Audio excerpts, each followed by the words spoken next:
नमस्ते दोस्तों, स्वागत है आपका एक और नई डिबेट में। आज की डिबेट चंद्रशेखर रावल और गोदी पत्रकार मानक गुप्ता के बीच होने वाली है। वीडियो पसंद आए तो लाइक करें, चैनल पर नए हो तो सब्सक्राइब करें। तो चलिए शुरू करते हैं। एक्शन। आप एक बार फिर से चर्चा में हैं, बल्कि ये कहूं विवादों में हैं तो गलत नहीं होगा। क्या हो गया प्रयागराज में जो इतना बवाल हो गया आपको हाउस अरेस्ट करने के बाद? नहीं, मुझे डिटेन करने के बाद जो बवाल हुआ है वो एक साजिश है। सही पकड़े हैं। जहां मुझे डिटेन किया गया वहां से पहली घटना कौसाम्बी की वो 60 किलोमीटर है और जहां ये बवाल हुआ वो लगभग 45-50 किलोमीटर है। मैं तो डिटेन था, मैंने सभी से संयम बरतने की मांग भी की, लेकिन एक कॉन्स्पिरेसी करके जो है, जो पीड़ित लोग जो इंतजार देख रहे थे कि उनका भाई आएगा उनकी मदद करने के लिए, उनकी सुनवाई करने के लिए, वो अपना दुख दर्द बताएंगे, उनके बीच में कुछ लोगों ने घुसकर जो है उन सीधे साधे लोगों को उस हिंसा का जो है सहभागी बना दिया, जो हिंसा वहां हुई। कुछ न कुछ तो गड़बड़ जरूर है। और लगातार जो है वहां से खबर आ रही है कि किस तरह रात के अंधेरे में पुलिस जा रही है। आपने भी कभी नहीं सुना होगा, हिंसा यहाँ होती है, बहुत बार होती है, कई जगह पर हुई है, अलग अलग प्रदेशों में होती है, लेकिन 100 के लगभग गिरफ्तारी लोगों की आपने कभी सुनी नहीं होगी। ऐसी एक हिंसा का आरोप हम पे दिल्ली में भी लगा था कि हमारे कार्यकर्ताओं द्वारा हिंसा की गई, जब 2019 में एक आंदोलन हुआ था। फिर बाद में सर्वोच्च न्यायालय ने उस केस को खारिज कर दिया था कि भाई ये इनके ऊपर आरोप गलत है। इस बार भी जो हिंसा हुई है, मैं फिर बार बार कह रहा हूं कि अम्बेडकरवादी हिंसा नहीं करते हैं। जो कमजोर वर्ग के लोग हैं वो कभी हिंसा का सहारा नहीं लेते, वो तो न्याय के लिए मजबूरी में सड़क पर आते हैं जब उनके साथ अन्याय होता है, कोई सुनने वाला नहीं होता है। तो ये साजिश है और इसका पर्दाफाश तब होगा जब इसकी सीबीआई जांच होगी। इसलिए मैं बार बार सीबीआई जांच की मांग कर रहा हूं, क्योंकि मेरे पास जानकारी है कि रात के अंधेरे में पुलिस जाती है, लोगों के घरों में कूदती है, जो घर में लोग होते हैं उनको उठा लाती है। जितने लोग गिरफ्तार किए गए मैक्सिमम घरों से पकड़ के लाए गए जो रात को अपने काम से आए थे। महिलाओं के बयान है कि वो भीम आर्मी में काम भी नहीं करते थे। कुछ पढ़ने वाले बच्चे हैं, कुछ नाबालिग बच्चे हैं, कुछ वो लोग हैं जो अपने काम से घर पहुंचे थे, रात को पुलिस उठा लाई। और ये भी सूचना है कि सिर्फ पुलिस नहीं जाती, पुलिस के साथ वहाँ के स्थानीय गुंडे भी जाते हैं जो बेटियों के साथ घर में घुस के छेड़खानी करते हैं। पुलिस को अगर जाना है तो दिन में जाए काम करने के लिए, अगर कोई जांच करनी है, कोई इंक्वायरी करनी है, कोई किसी से बात करनी है, लेकिन रात को जाते हैं, उनके साथ कुछ स्थानीय गुंडे जाते हैं, वो बहन बेटियों के साथ छेड़खानी करते हैं। और वहां दलितों की पलायन जैसी स्थिति होगी है। कई गांव में लोगों ने ताले लगा दिए हैं, गांव में शेड्यूल कास्ट के लोग चले गए, उनके घर में लूटपाट जारी है। तमाम तरह के अन्याय वहां शेड्यूल कास्ट के लोगों पे हो रहे हैं।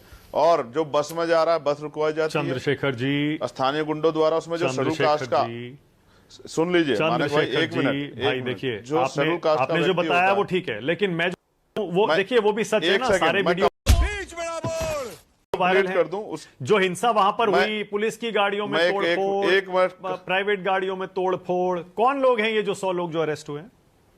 अरे मैं क्या बताऊं मानक जी, मैं सारी बात का जवाब दूंगा, मगर मैं एक बार कंप्लीट कर दूं। जो मेरे पास जानकारी ना वो आपके माध्यम से बतानी पड़ेगी ना। जब हम बात कर रहे हैं तो जो मेरे पास जानकारी वो बतानी पड़ेगी ना।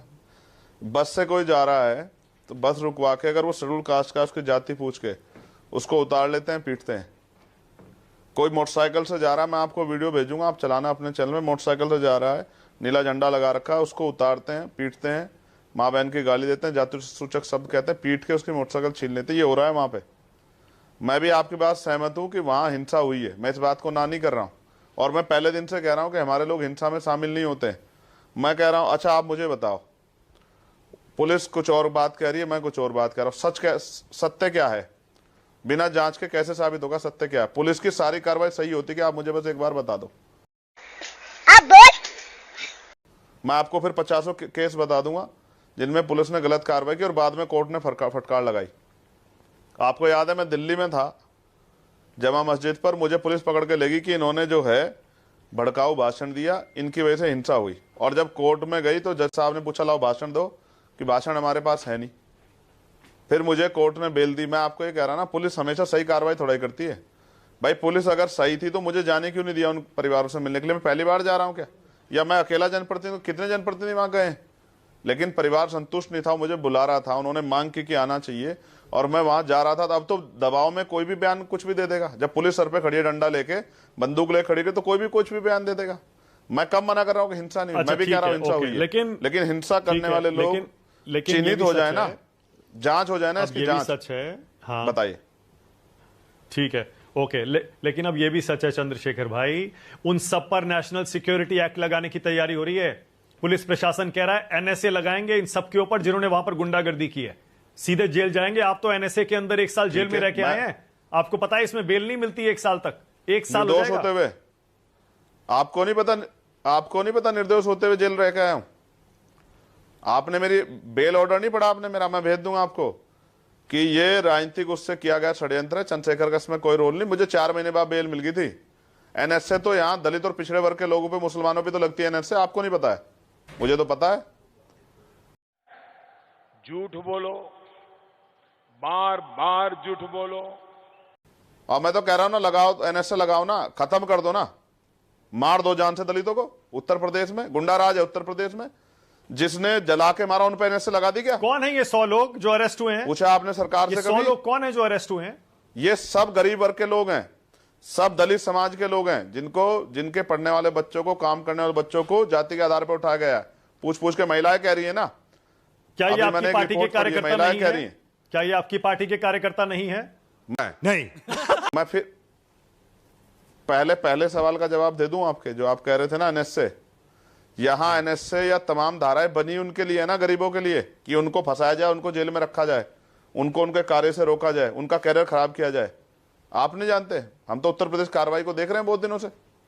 आप बताओ, आप क्या कह रहे हो? हमारे कार्यकर्ता?